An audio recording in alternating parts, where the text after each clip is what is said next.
Son, or you can call me Ben. I'm African, Kenyan by descent, and I'm not a black American, quote unquote, but I got something amazing to share about. For those of us who are black Americans, you need to know this.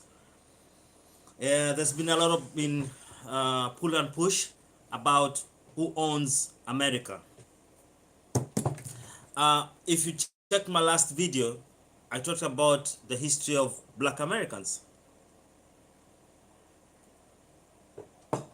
So let's debunk the fact that uh, America was built by the black person. That makes the black Americans entitled to own or claim the land of America. And also, in my other video, I talked about the history of the black people in cognizance with the mother country, America.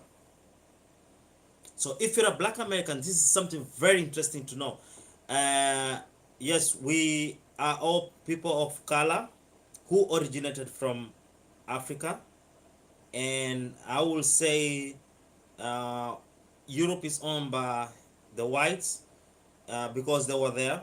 And Africa is owned by the blacks because the blacks were there. And without no doubt, I would want to say that also America is owned by the black people, or more of say, the Red Indians. And who are these Red Indians? For fact, I would just want to make it clear and categorically that the black, okay, let's move the black, the people that are called the Red Indians are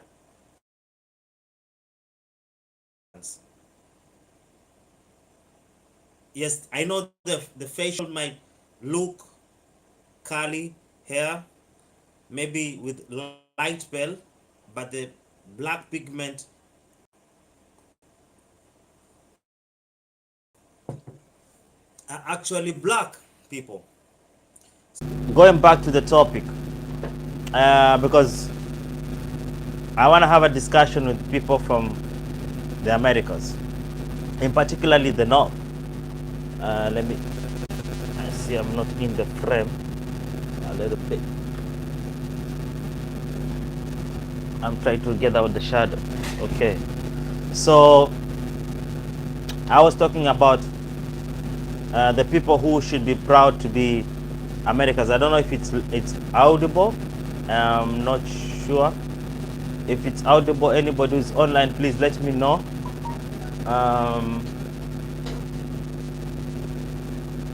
My internet is acting up, but we will be live and we'll continue the discussion. So I'm just trying to check if it's audible. Please let me know.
capture what I'm saying.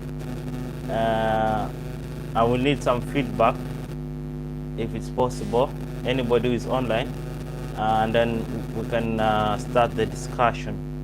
Okay, the internet is okay, so we see. Okay.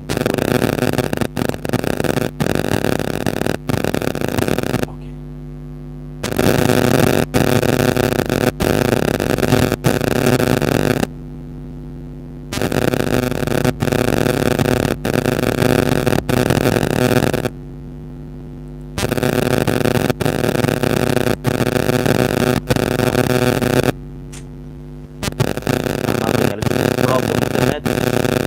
Okay.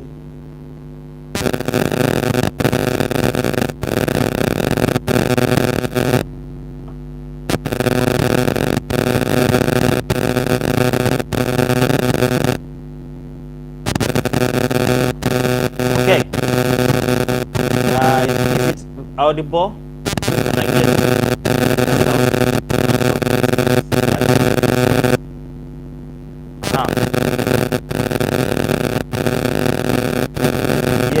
yes. It's just an open discussion. Hey, Doreen Small, how are you? Actually, I'm talking about Doreen. I'm talking about the discussion that I had yesterday. I'm just putting it up about who actually owns the land that is called the America.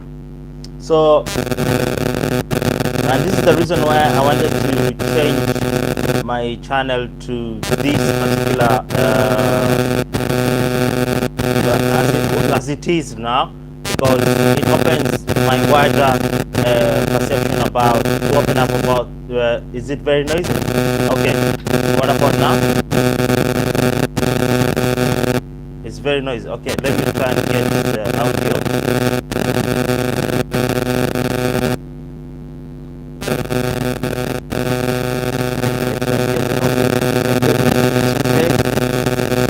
If it's okay, can you also let me know?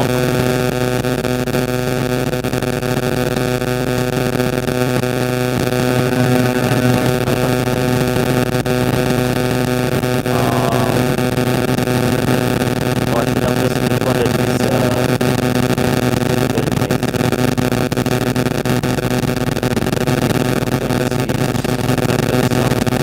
Oh, the problem could be this microphone.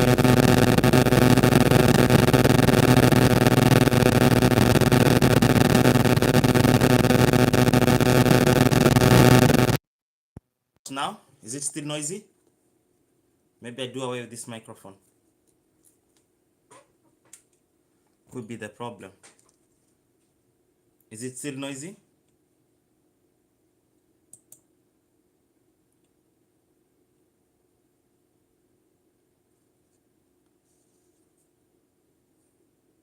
Now it's okay. So it was the microphone. So okay, yesterday, the other day, I did a video about Pan-Africanism, and I thought it will be more efficient, like to talk more about America, because I saw a lot of comments on Instagram. People texted me about this.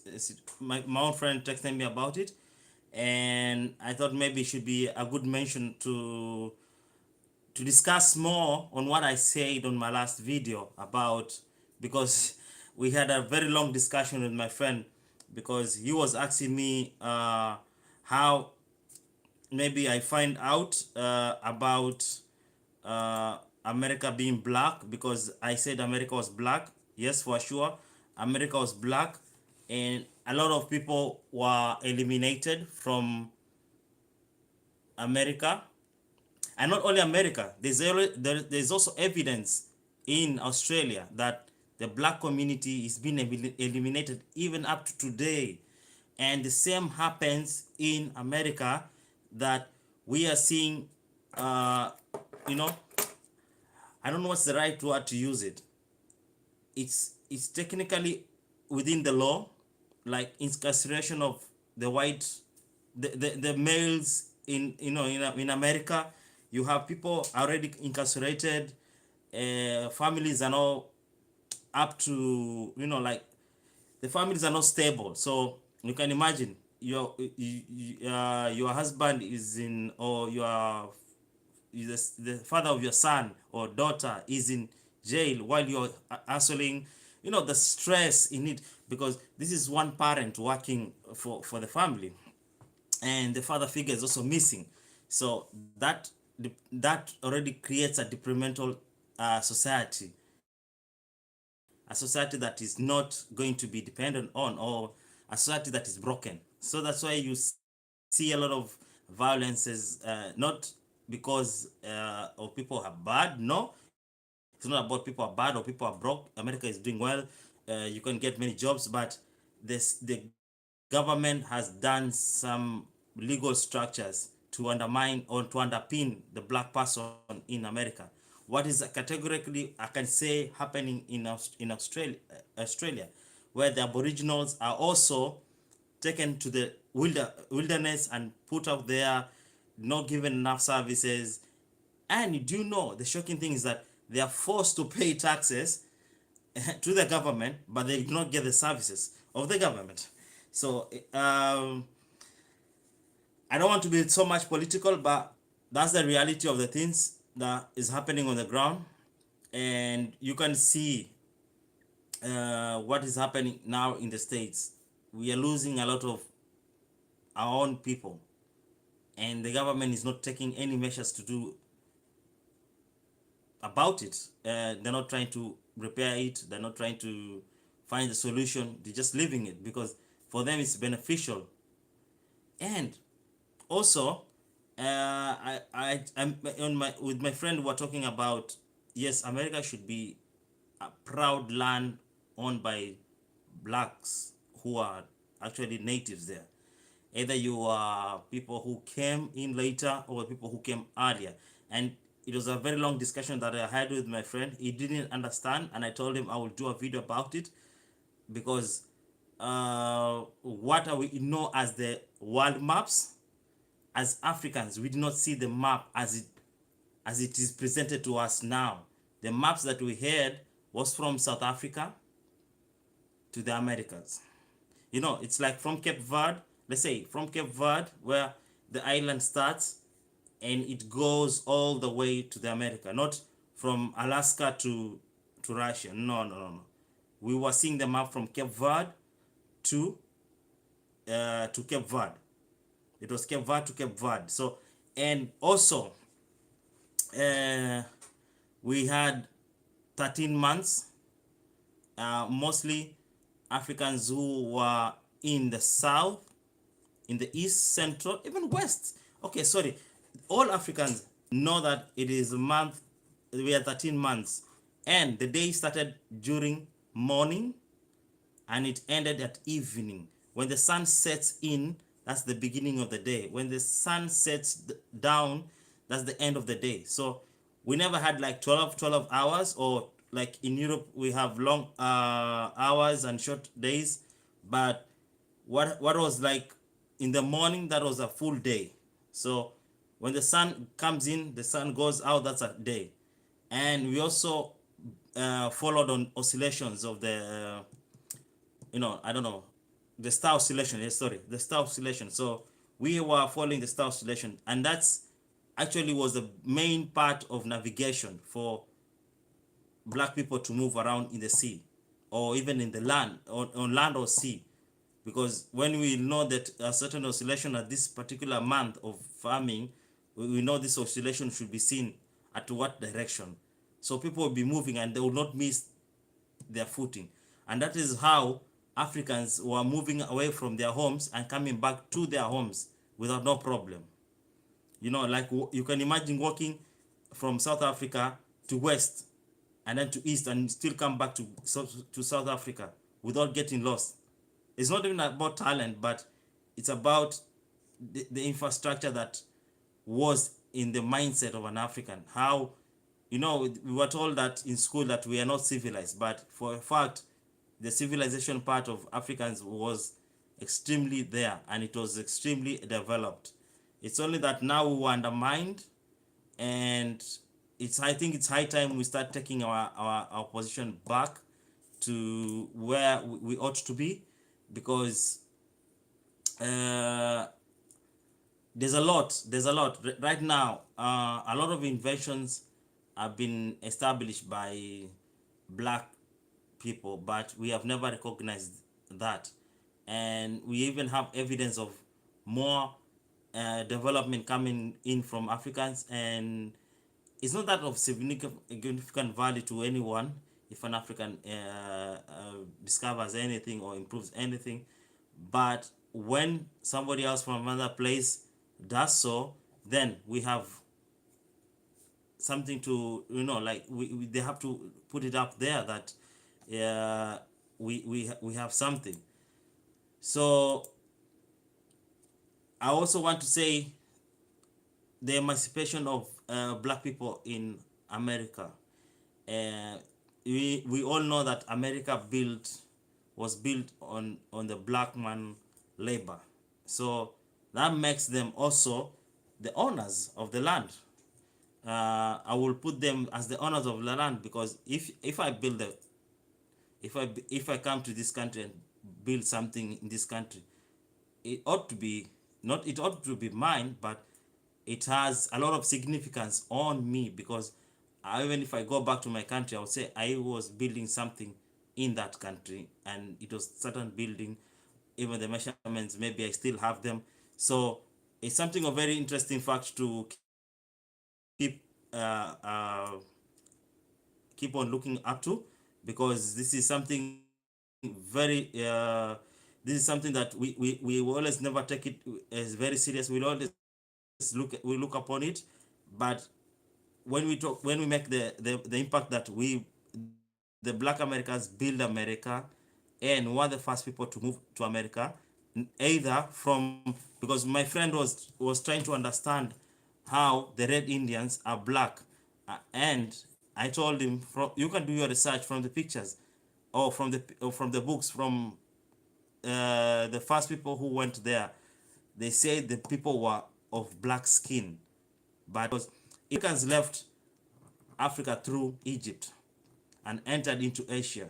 So that's why we have the Afro-Asiatic languages, or Afro-Asiatic genotype.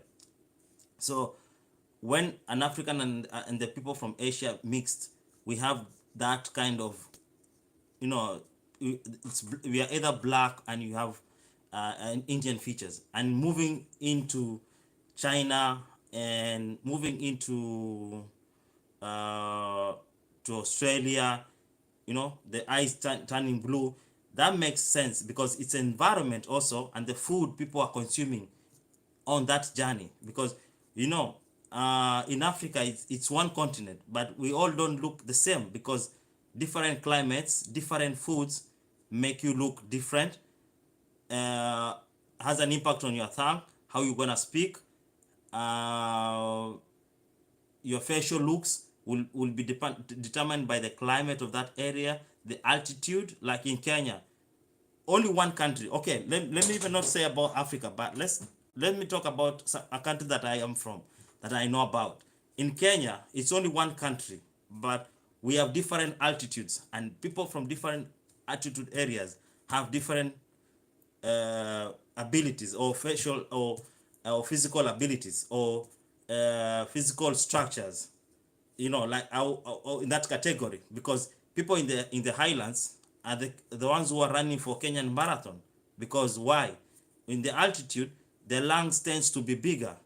So when you're in the high altitude, the lungs tends to be bigger. So when they have big lungs, they can take in a lot of oxygen and run for a long time and not get tired. But somebody from a lower latitude, in like Mombasa, the lungs are a bit smaller, so he will keep on breathing in and faster, in and out, in and out. He will make a very good sprinter, but not a long distance runner.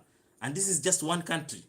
So, and it actually that refers back to why I'm saying we had the Red Indians, how we had the Red Indians in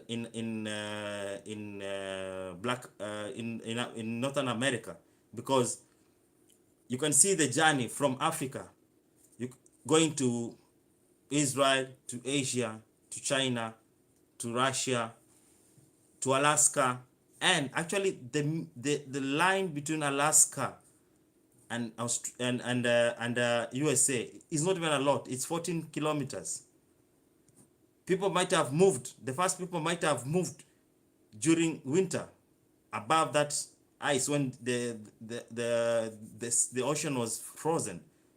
Maybe they did not have the boats, but the first people might, I believe, they moved in to Alaska when it was frozen and moved in southwards to the Americas. Yes, and those are the first people to move in that direction. And also we know that we had explorers from Egypt, the pyramid builders also did their own expedition building pyramids in every location. We have pyramids in India, we have pyramids in a deeper part of Asia, we have pyramids in South America, and the structure is just significantly almost the same. They are a unifying belief in all of them that makes them from one origin, but you can see the degradation of that pyramid going down, maybe because of the materials not available, because you see other places they were using different type of stones, you know, how they were putting up the structure, maybe because of the material. So you can also note, we can also notice that these people were scientists who were moving in. They had the knowledge, they had the understanding on what to do. So I was trying to talk to my friend, and I told him maybe I will do a short video, but I need to do an exclusive video about it and draw the map how Africans moved. Yes, the first Africans who moved to that, because Columbus was the first white person to move to the Americas, but Africans had already moved there. Columbus was assisted by black people from West Africa to move to the Americas, and he heard about the land from the Africans. He did not know about it. Yes, it's a very interesting factor that also we understand. I also talked to him, my friend, and I told him about the Mali kingdom, you know, the kingdom which was ruled by Mansa Musa. His predecessor left and never came back. People say maybe he might have drowned, but we are never sure about that story. Yes, because the boat that the boats that went, only one came back, and I think maybe it's because they were astray, but the rest went, and maybe decided to stay over because maybe they found more gold, maybe they found maybe good agricultural land, because as we see in West Africa, the degradation of the land, the usage was a little bit poor. You know, you can imagine moving from something almost a desert and you go to somewhere where it looks like the Amazon. You wouldn't want to go. You have free fruits, you don't need to farm for it. The fruits are there, the bananas are there, the animals are there. So I will imagine people who moved there found it more accommodating, and also finding that these people look almost the same as them. They mix together. Maybe the Red Indians had already lost a lot of technology, and maybe new technology had been developed, and the blacker people were coming in the technology. As the same way, when the Europeans came to Africa, they brought more technology. So when somebody comes into your country, actually it's not a detrimental part of it, but it's actually a plus for you as a country or as a people.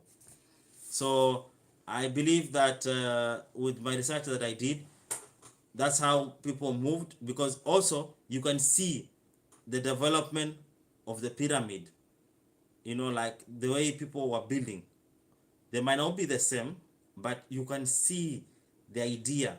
You know, the lowest kingdom that we still have their fossils is the kingdom of Mpungue, which is in the border of Zimbabwe and South Africa. The kingdom of Mapungwe has sculptures of even rhinoceros. It's a wood chipping of rhinoceros figure coated with gold, and we see this is the early development of African architecture, carving, arts. Yes, we can see the development of that, and the kingdom, the king was living up. Maybe I will do a video about the kingdom of Mapungue, and just because I said I'll do an extensive video, so I think the next video I can do is the kingdom of Mapungue, and then we go to the kingdom of the Great Walls of Zimbabwe, and you can see these were houses which were built by mud at the top of the mountain of Mapungue. I think it's a Giloit. I think it should be a Giloit. It's a Giloth Mount. It's a Giloth Hill. The king was living up the mountain, and you could see the way they did the housing was somehow primitive. Yes, but it was not more primitive than what was there before, because people are living in mud houses and mats and huts, moving from one place to another. So, and around that particular area, so I'm also still trying to find out, at that particular area, are these people natives or there were people who came to this Mapungue? Because in around the area of Mapungue is where the first iron, actually it's the oldest iron site mining in the world. You know, you can go check that. It's the oldest iron site mine in the world. That's where iron was being tapped and created. The blacksmith started from that particular area. Maybe other areas they had their own way of they started their mining, but the oldest, according to the fossils that was done by the scientists, the oldest is around the kingdom of Mapungue. So we see either these people were foreigners who came, not foreigners in per se, but the Africans who came to this new land and discovered all these fossils and started doing the arts, started doing the architectural. So you can see the kingdom of Mapungue being as the first primitive kingdom. As we go north, we find the kingdom of the Great Walls of Zimbabwe. The way they build that wall, the structure, you know, you could see actually the structure it's just stones arranged, and it's a very strong wall. Yes, and it doesn't look like it has cement or anything. It's just piled stones.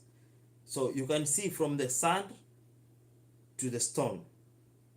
So I think that's the time maybe people now are realizing stone is creating a long-lasting building. Until today, it's still there. So as we move, maybe not in any part of the central part or the eastern part, but as we move, because the eastern part we have all buildings, but they're at the coast, which are built by influence of outside and inside. So we will disqualify that. But as we go northwards, we find Sudan. People talk about the pyramids of Egypt, but the Sudan has about 1,200 pyramids, which people normally don't talk about. The pyramids are a bit smaller. You could see development of what we have, the Khufu in Egypt, the pyramids. They are more well precise. Not that the ones in because in South Sudan you could see there are precise pyramids with precise angles, sharp corners, sharp bends. But we also have the first the old pyramids. They are not that precise, or you know, like the finishing was not that up to date. Like, you know, like if you go to Egypt, you find the finishing is up to date. There is no even space in between the two bricks. But if you go to south, the Sudan, you find it's somehow like stones built together, and the stones were not.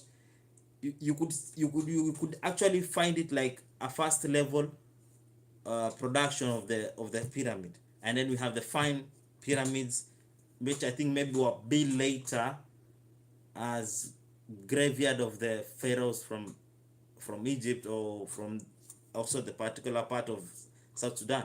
And then we go to the epic center, which was the trade market for both Arabs and Africans and the Greek,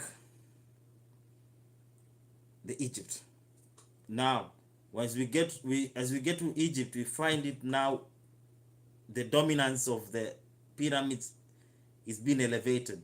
There's now need to build a bigger pyramid, not even only one, but a bigger pyramids, beautiful pyramids with water. You know, there's fountain and everything. Now you see this upbuild continuing that way. And then you know about Greece, which I will talk about in the near future, not today, but I'll talk about Greece about in the near future. These are people, scholars who came to Africa and came and found what was being done in Egypt, and they went to school in Egypt, learned everything from the step, and took the knowledge and went and revamped it. And now we have the Greece as the way we see it right now. So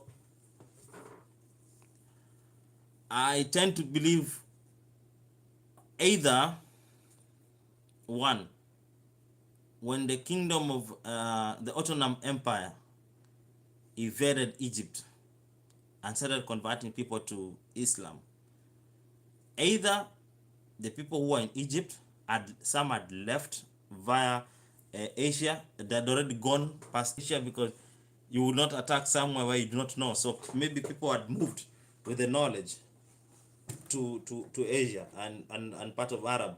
So maybe the Arabs had already had the contact with the Egyptians, and now maybe the moving made them weak.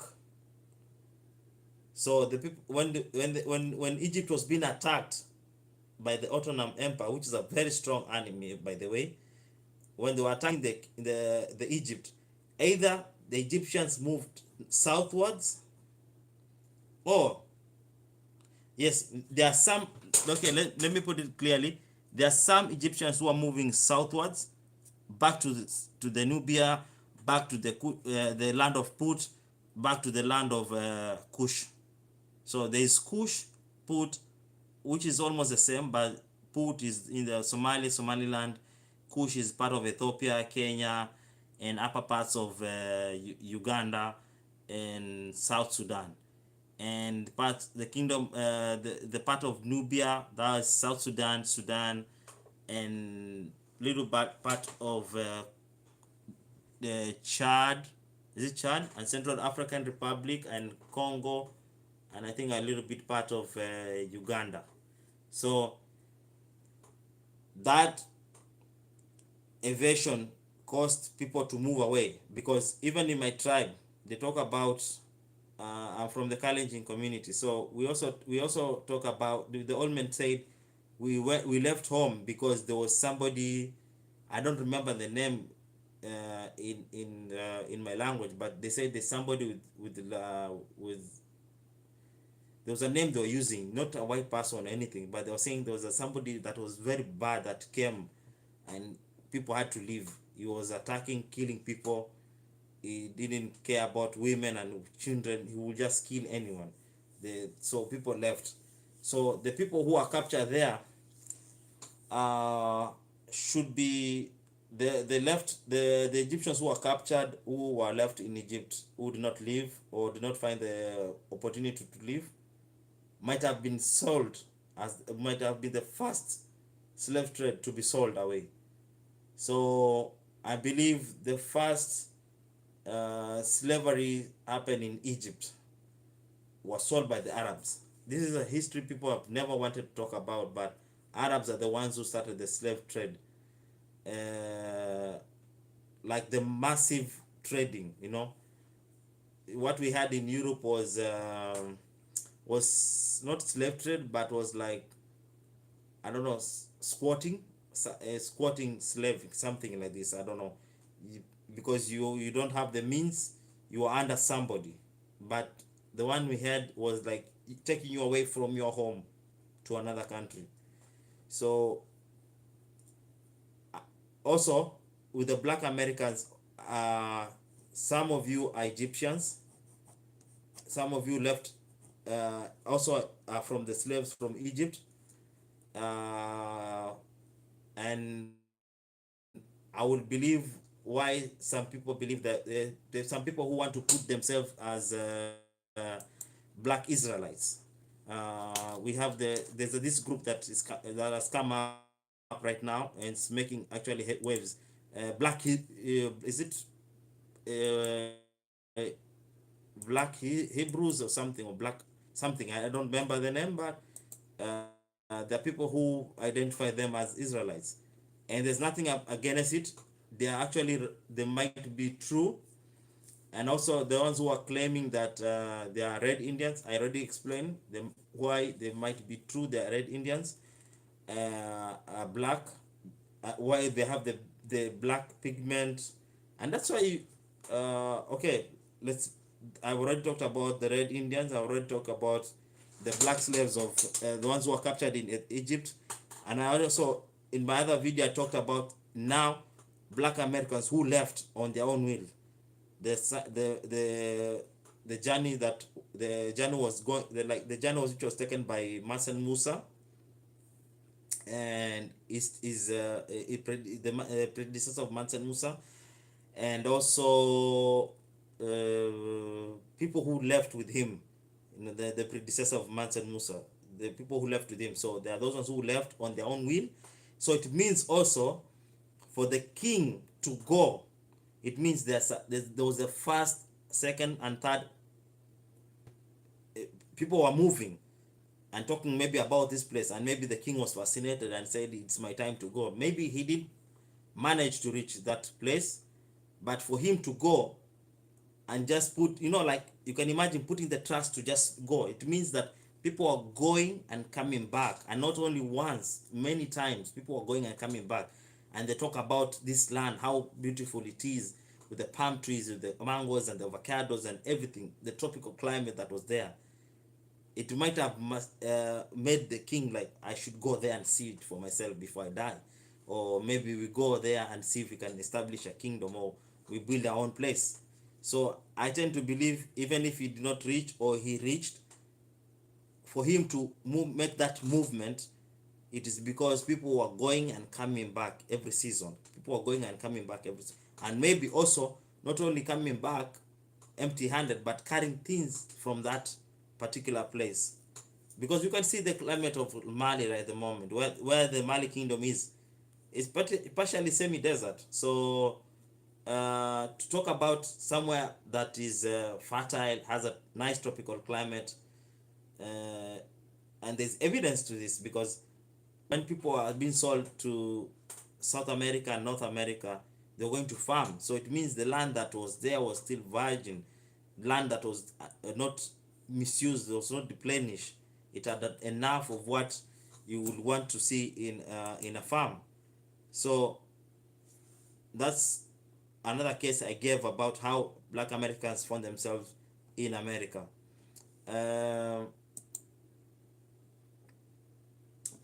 Now, another thing I also want to put it out there is I've talked about the slaves who were sold, the first slaves who were sold, the Red Indians. I've talked about the people who went on their own pursuit. And also I talked about in the other video, the ones who were chased away from the community. You know, in African culture, people who did something like abomination, like maybe more or so, let's say being a gay, it was unheard of. If you happen to have been found with something like that, you were asked to leave the community. They will not kill you, but they will just give you the chance to go maybe out of the community. Maybe you'll find God on your journey out there. Maybe you'll see how life it is, and I don't know, maybe there's a way of African way of dealing with issues.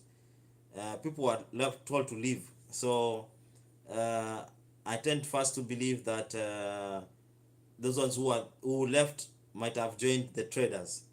Some of them who are Arabs and also African traders who are moving to the interior. So they might have acted as people who are translating for talk and say the communities that were around. So if I'm from a certain community and I speak their language and I already speak the language of the traders, so as we come to my community, I will not identify myself maybe as the community, but I will identify myself as somebody who speaks that language, because I know what I did maybe, or you know, that situation.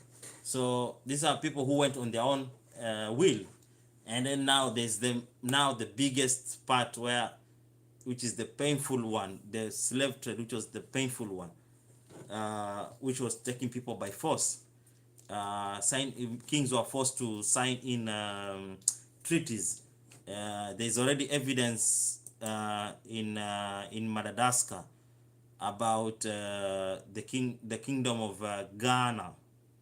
The king was captured and taken to slavery taken to capture in the island of Madagascar, and there's no documents to it, but it is quick mathematics that he was captured and forced to make unrealistic changes or unrealistic wants to suit the colonizer of that time.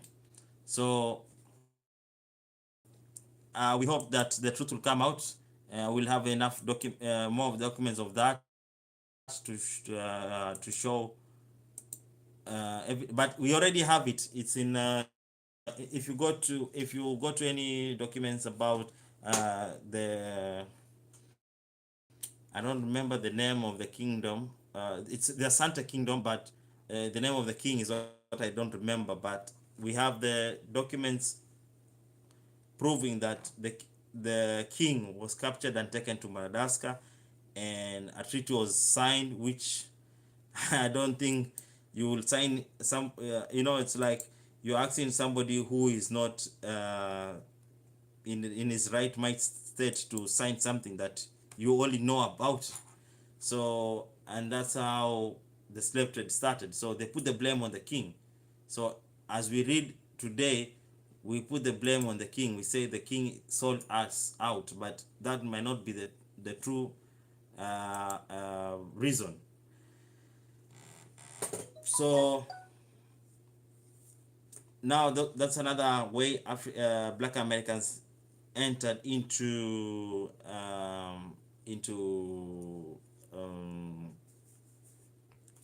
America. And I wouldn't want to say that you own the country, yes, but not that you don't own the country. You don't say that the country doesn't belong to you, but you're also part and parcel of that community. So with this information that they're saying that, I've been hearing from Black Americans that when we were in school, we were being told, you go back to Africa.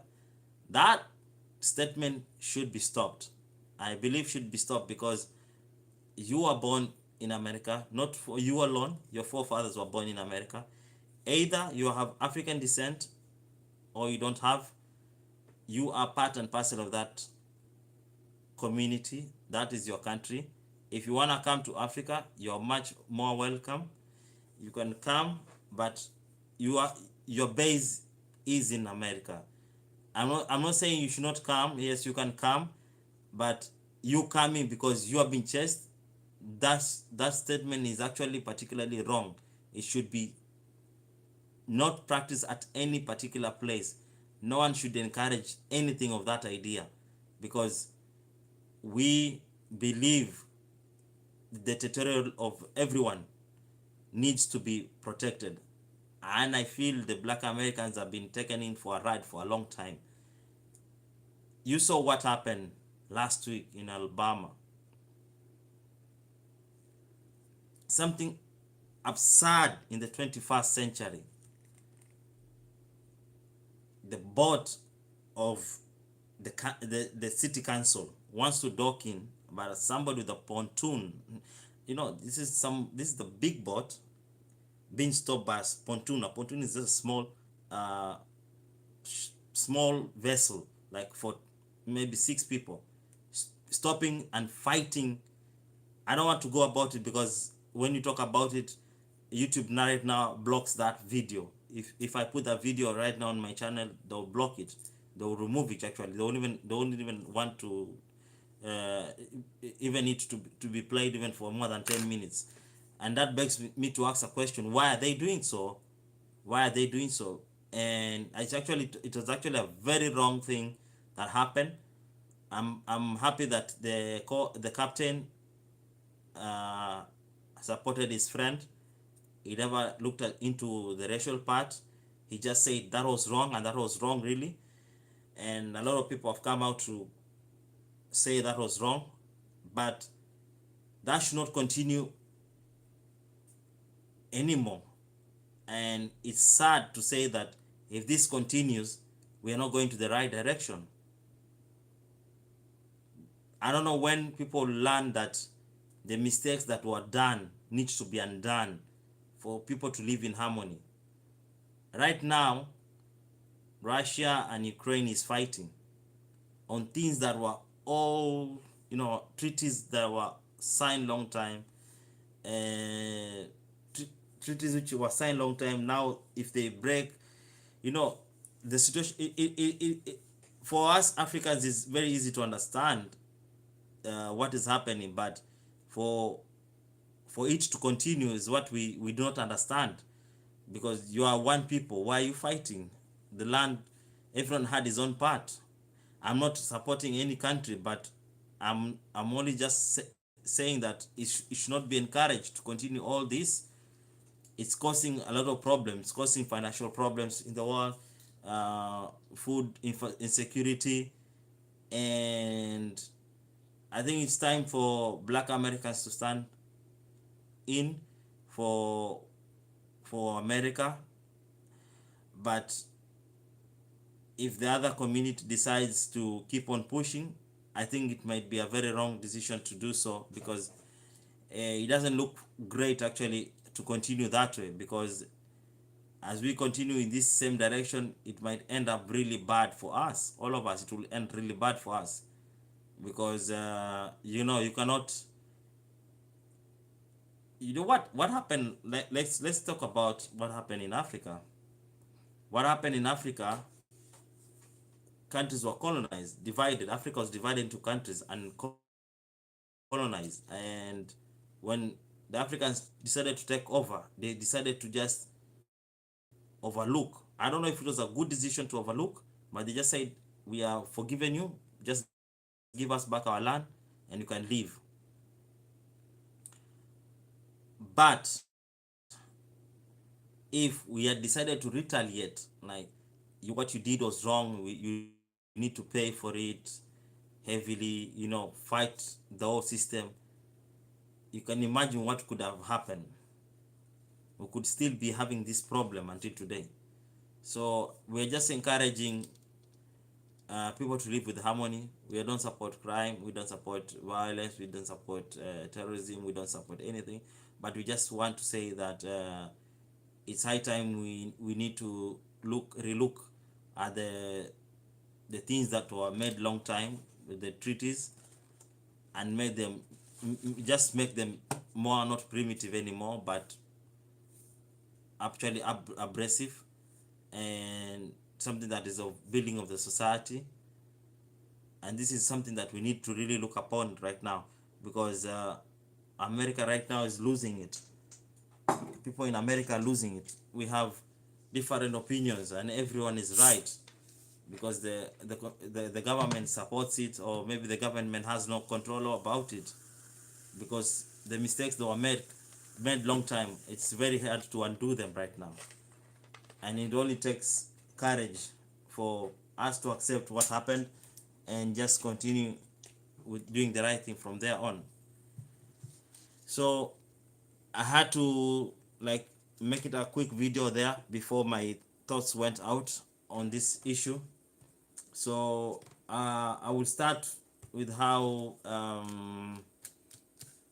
I'll be continuing with the I said I will start with how the progression of African society went.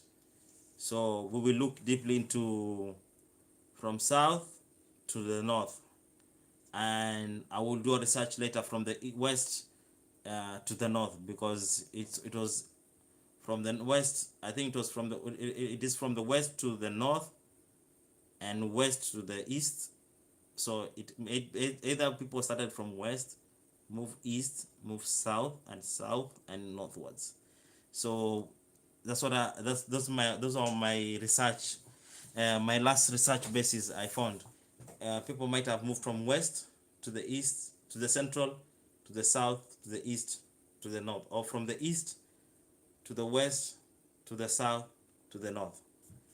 Either way, all these structures are all befitting the movement of Africans. They could be concurrently happening at the same time. We would want to dispute that. So we will be looking into it deeply, and I will also try and find a way of bringing the materials on the live so that we can be seeing. I will try and look how to bring the materials on the live so that we'll be seeing these ideas. Like, I will want to rearrange our old maps, how it looked like, what the African mind knew as the maps, because yes, we had the boards and everything, people knew how to make them, but you can imagine traveling from Europe all the way to West Africa. It's a long journey on board. So my belief, Africans use both water and land, but they preferred to use the land for a very long distance, not water for a long distance. So my belief is that Africans moved to the last part of the tip where they could easily move to the next land. And we know at the Straits of Gibraltar, in between Africa and the rest of Asia, the land was connected. Right now we have the strait, we have the canal right now, but it was connected land. So people must have moved via that place to find new land, because we know that in the Western Sahara, up in the Sahara Desert, it's right now dry, and we are having fossils being found there. We're having drawings of Africans drawing giraffe, buffaloes, rhinoceros being drawn in caves in the desert.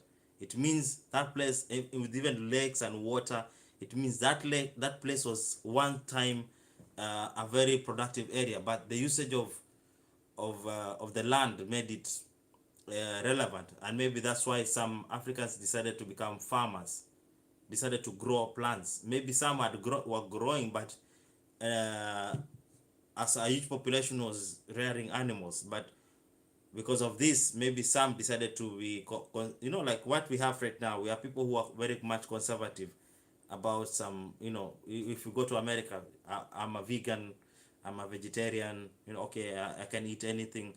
I'm just normal guy. So these are the traits we still have long time. It's not that it's something new, no. We had all these things from the long time, from the olden days. So maybe that's how some Africans became farmers, and some just continued rearing animals. And you can see the people who continue rearing animals until today. Look at their land. The Maasai land is dry. The Pokots, you can look at these particular areas. They're dry. Yes. Even the Kalenjins who right now in the highlands, they might have done the switch to both rare animals and keep and growing crops. But where they left in Egypt and Ethiopia, they left a very, because in Ethiopia, right, there was they had to reclaim most of the land. The land is actually becoming arid where the Kalenjins are from. So with the rearing of animals, you could see the impact on the ground. Right now, the places in Africa, the place where we have a lot of cattle is in the Horn of Africa. Countries of Kenya, Egypt, Ethiopia, Somali, we have camels, cattle, cows, sheep, goats. This is the biggest population, and you can see they are the ones who are mostly affected by this uh, climate change. Right now, even the president is trying to talk about it, but if he doesn't look into it deeply, do a heavy research on what is actually developing to this, because they're saying we should plant trees. Yes, yeah, we can plant trees for a fact. That should be the first remedy cause. But what started this uh, action of climatization? It's the animal, it's the abuse of land.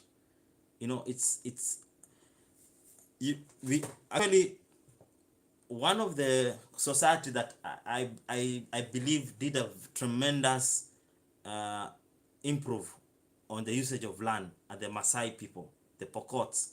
Not the Pokots. The Pokots are really worse. The Maasai, the Samburu, yes, the Njems. These are the people who tried to relearn the usage of land, because for the Maasai, they don't build permanent homes, they build temporary homes. So in this season, when it's raining and the grass is green, they will move the animals there. And when it dries, they will move to the greener part. When that place dries, they will move to another greener part. They will do the circulation. But keep your thoughts, bring your thoughts close. I want you to look at this. In this particular part where we have a huge population of the Maasai, at the border in Tanzania, in the part of Tanzania and the part of Kenya, we have Maasai in two countries, in Kenya, and Tanzania. But there's something significant that is still happening until today. We have the wild beast migration. Not only wild beast, antelope, animals that feed on grass will move from Kenya when it's getting dry at this particular time of the country. When Kenya, we're harvesting at this particular time in this area, Kilgoris, places of Migori, the maize is already ready. In the areas of Nakuru, Baringo, Kericho, the maize will dry in September. So the maize dries below Kenya. That's in Migori part, in Maasai area. Right now, they've already harvested the maize.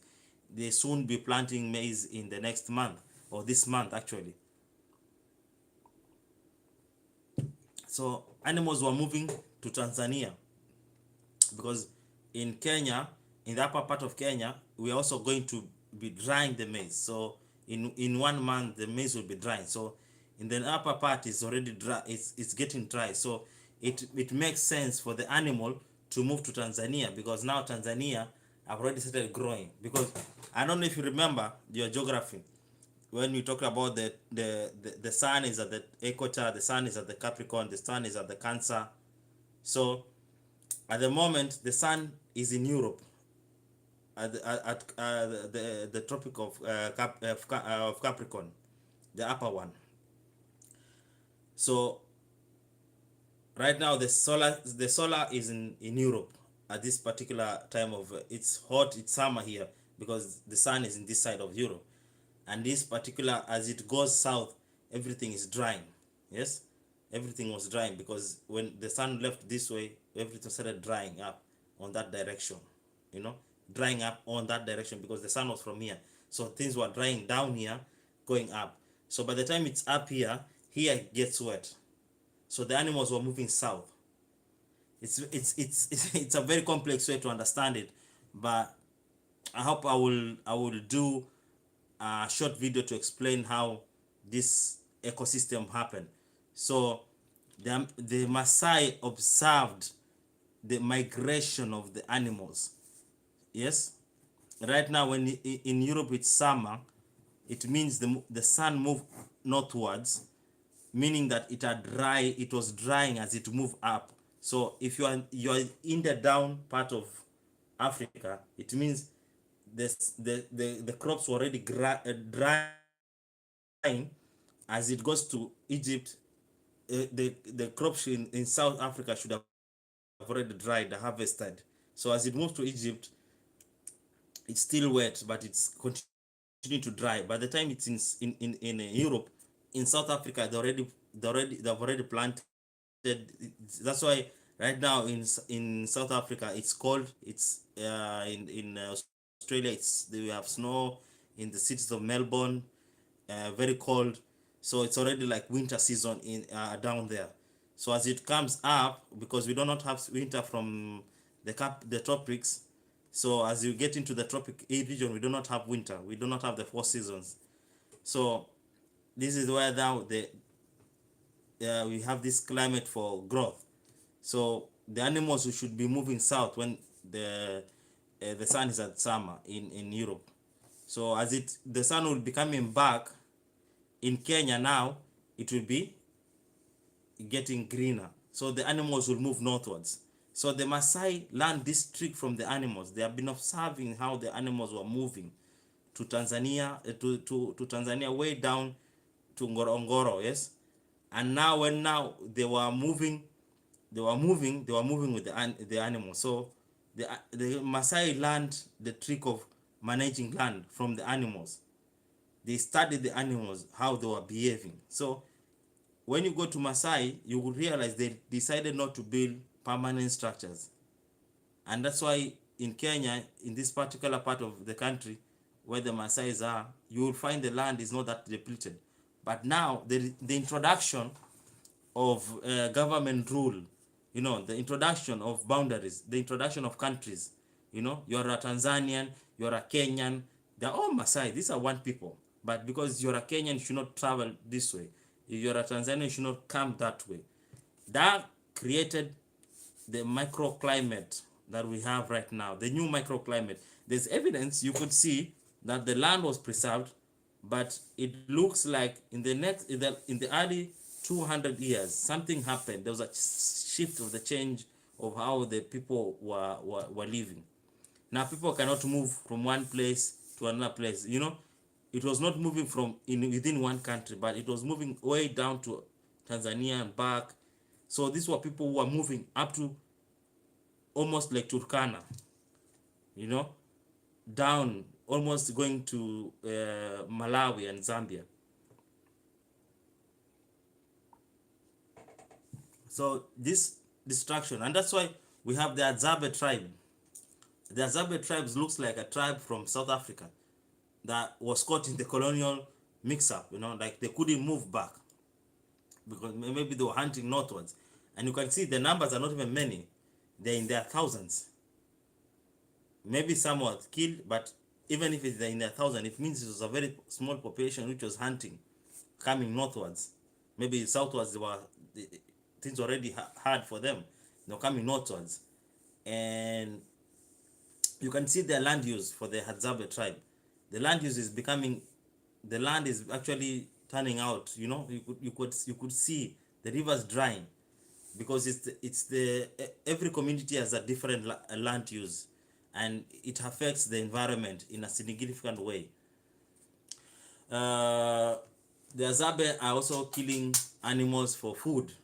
So with a new law that restricts them from that particular area, depleting that wild ecosystem makes the land, how the land works.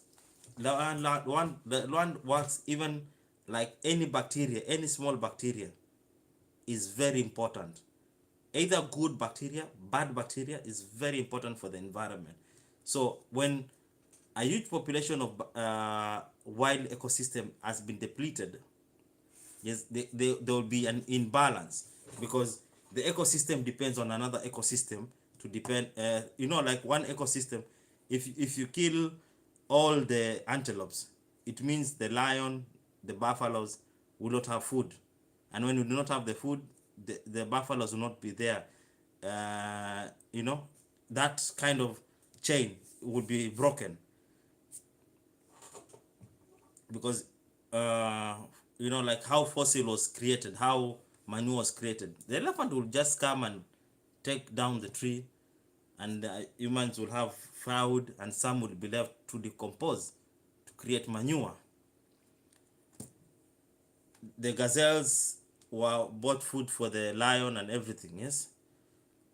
And I don't know what, I don't have what the impact the land had on the on the ecosystem, but I do not have finer details of what had the, but every animal has an importance in the ecosystem, and when you remove one part of the ecosystem falls. And that's why I also blame the colonization. They came into Africa and disrupted the ecosystem, and for a fact, give it to them. The Maasai decided to, the Olagbon, the chief, decided to become friends with the British. A lot of damage could have been done to this community, for a fact. A lot of damage could have been done, but for them being friends, that's why we still see them in their natural regalia. They still do their tradition. That was not taken away from them, but some things were also taken away from them. The ecosystem was broken, you know, like that movement. Now we have the animals moving to Tanzania, but not people. When they will move, it will be a problem. And now the Tanzanian government wants to kick away the Maasai from Masai, the Serengeti National Park. You know, also the Maasai are part of the ecosystem. You know, it's not like the ecosystem is wild animals or anything, but also the people are part of the ecosystem, because if the lands are many, it was the duty of the man, to the Maasai, to reduce the animals, because if there are too many, it will harm the animals they are feeding on, and they will deplete the number of gazelles, and when they deplete, it will be a problem to themselves also. So there had to be this kind of elimination process.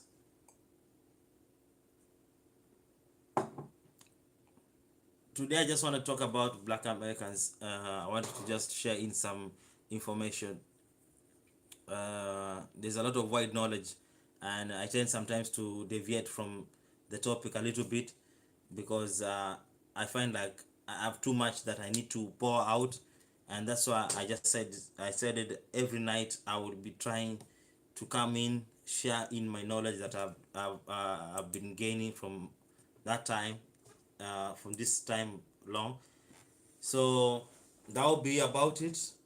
So in the next video, we'll be talking about the kingdom of Mapungue, and what the kingdom of Mapungue was, and we talk more about it, and we see the trading part, the impact it had, and also we talk about what was the aspiration and why it fell, and why we don't have the kingdom anymore. Is it either from colonization, or to just people moving? Because also some kingdoms died because it also died with the king. You know, if the king left the place, that was the end of it. So like the kingdom of Mapungu, I think the king died and he was buried, and the people left there, like it was like abomination. And I don't know, maybe they're the ones who went to build the great walls of Zimbabwe. We are not sure, but we keep on researching. For today, we just want to end the video today from here. If this live will not be available, I'll make short videos about it. I'll be clipping in and try and put some videos, the illustration of the things that I've talked about. I'll have short videos on it. Thank you for tuning in. Until another day. If not today, we will meet on Sunday evening, and we'll be discussing more about the kingdom of Mapungue, and that will be it for today. Thank you so much. Have a nice, beautiful day, or a good night.